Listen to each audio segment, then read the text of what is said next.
வணக்கம் நண்பர்களே. நாம் இந்த காணொளியில் காணவிருக்கின்ற பாடல் நாலடியாரில் கல்வி எனும் அதிகாரத்தில் 9வது பாடல்.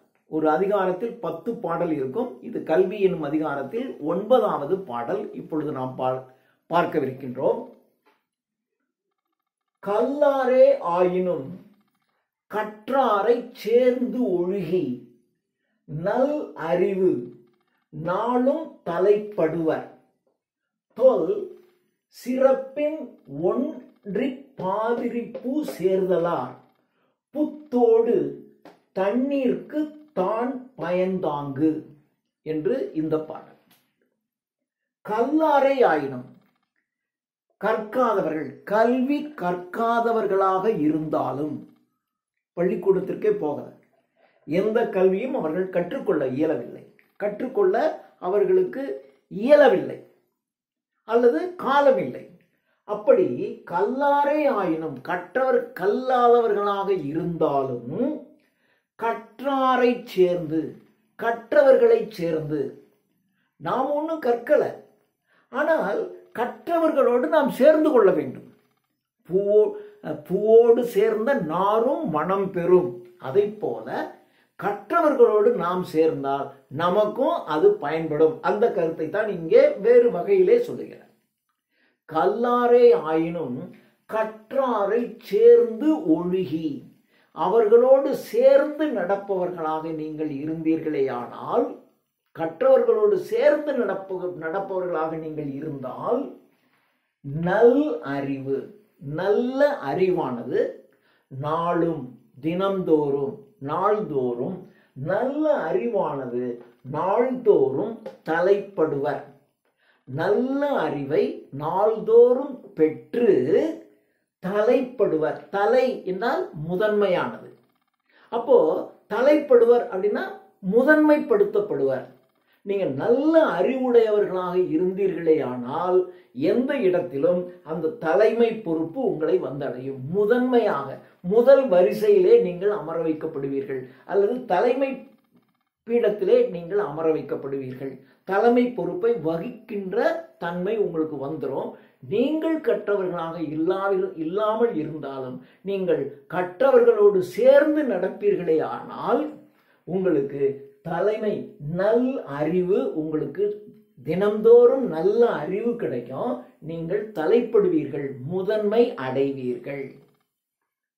இது எப்படி அப்படின்னு சொன்னா, தொல் மிக பழமையான, சிறப்பின், தொல் சிறப்பின் அப்படின்னா மிக பழமையான, சிறப்புடைய, மிகவும் பழமையான சிறப்புடைய ஒள் ஒன்றி, அதாவது சிறப்பின் ஒன்றி, ஒன்றி, ஒன்றி என்றால் ஒன்றுதல், அதோடு இணைந்திருத்தல், அதோடு சேர்ந்திருத்தல். அதாவது இது எப்படின்னா, சிறப்பின், சிறப்பின் ஒள், அதாவது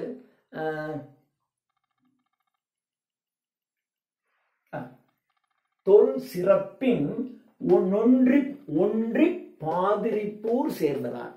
பாதிரிப்பூ, பாதிரி என்பது ஒரு வகையான பூ. அந்த பாதிரிப்பூவானது ஒளி பொருந்திய, அதாவது இது எப்படின்னாக்க, நொன்றி அப்படின்னாக்க ஒளிரும் தன்மை வாய்ந்த, ஒளிரும் தன்மை வாய்ந்த பாதிரிப்பூவானது சேரும்போது, பாதிரிப்பூ சேரும்போது புத்தோடு, புத்தோடு அப்படின்னா புதிய இதழ்களை உடைய, அதாவது பழைய பூவாக இருக்கக்கூடாது, புதிய இதழ்களை உடைய, புத்தோடு புதிய இதழ்களை உடைய பாதிரிப்பூவானது ஒளி மிகுந்த, அதாவது புதுசா இருக்கணும் அந்த பூ. அப்படின்னா தான் அது பிரைட்டா ஒளி மிகுந்ததாக இருக்கும். அப்போ புதிய இதழ்களை உடைய ஒளி மிகுந்த பாதிரிப்பூ சேர்தலால், சேருவதால் தண்ணீருக்கு, தண்ணீருக்கு தான், தண்ணீருக்கு தான். அப்போ தண்ணீர்ல இந்த பாதிரிப்பூ நன்றாக புதிதாக பூத்த பாதிரிப்பூவை போடுறீங்க. போட்டுட்டு இப்ப அந்த தண்ணீரை நீங்க அருந்தி பார்த்தீர்களானால் அந்த பாதிரிப்பூவினுடைய நறுமணம் அந்த தண்ணீரிலே கலந்திருக்கும். அதைத்தான் சொல்றேன். தண்ணீருக்கு தான் பயன்தாங்கு. பயன்தாங்கு என்றால் பயன்படும்.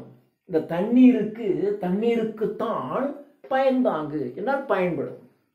அதை போல அதை பயன்தாங்கு அப்படின்னா பயன்பட்டார் போல எப்படி ஒளி மிகுந்த புதிய இதழ்களை உடைய பாதிரிப்பூ சேருவதால் தண்ணீருக்கு தான் அந்த நறுமணம் வந்து சேருவதைப் போல கல்லாதவர்கள் கற்றார்களோடு சேர்ந்து ஒழுகினீர்களேயானால், சேர்ந்து நடப்பீர்களேயானால், நடந்தால் நல் அறிவும் அவர்களுக்கு நல்ல அறிவு நாளும் கிடைக்கும். அப்புறம் தலைப்படுவர் அப்படின்னா அவர்கள் எங்கும் முதன்மை நிலையை அடைவார்கள் என்று இது நடக்கும். இதை போல எப்படி பாதிரிப்பூ சேர்றதுனால தண்ணீருக்கு அந்த நறுமணம் கிடைக்குதோ, அது மாதிரி கல்லாதவர்கள் கற்றறிந்தவர்களோடு சேரும்போது கற்றவர்களினுடைய அந்த அறிவு அவர்களுக்கு சேர்ந்து அவர்களும் முதன்மை நிலையை அடைவார்கள் என்று இந்த பாடலிலே சொல்லப்படுகிறது. நன்றி.